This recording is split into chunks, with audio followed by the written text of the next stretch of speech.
अस्सलामु अलैकुम वरहमतुल्लाहि ताला वबरकातुहू।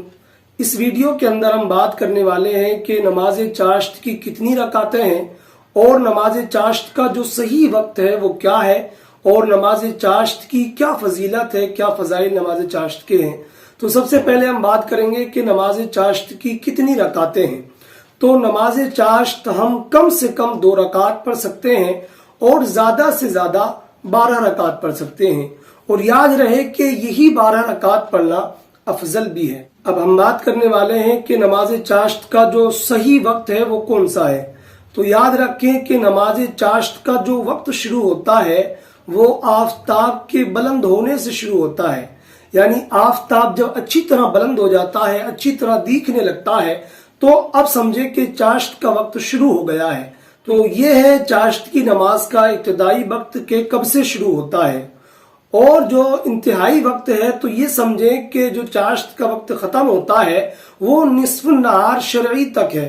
यानी जब जवाल का वक्त होता है, जब दिन का आधा हिस्सा गुजर जाता है, तो समझे कि उस वक्त जो चाश्त का वक्त है वो खत्म हो जाता है। यानी निस्फ नहार शरई तक चाश्त का वक्त रहता है और उसके बाद में जो चाश्त का वक्त है वो खत्म हो जाता है। अब हम बात करते हैं कि नमाज चाश्त की जो फजीलत है वो क्या है।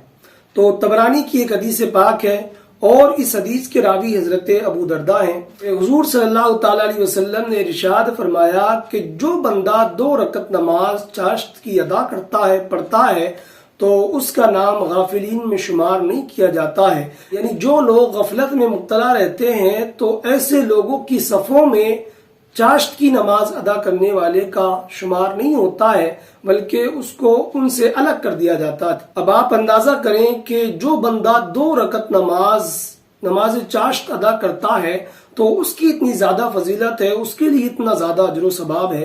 तो अब आप अंदाजा लगाएं कि जो बंदा 12 रकात नमाज अदा करेगा तो उसके लिए कितना बड़ा सवाब होगा। हत्ता कि बयान किया जाता है कि जो बंदा नमाज चाश्त 12 रकात अदा करता है तो अल्लाह ताला ऐसे बंदे के लिए जन्नत में एक महल बना देता है। सुभान अल्लाह। तो उम्मीद करता हूँ कि नमाज चाश्त का जो मुकम्मल और आसान तरीका है वो आप लोग समझ गए होंगे। इसी के साथ विदा चाहता हूँ, तब तक के लिए खुदा हाफिज।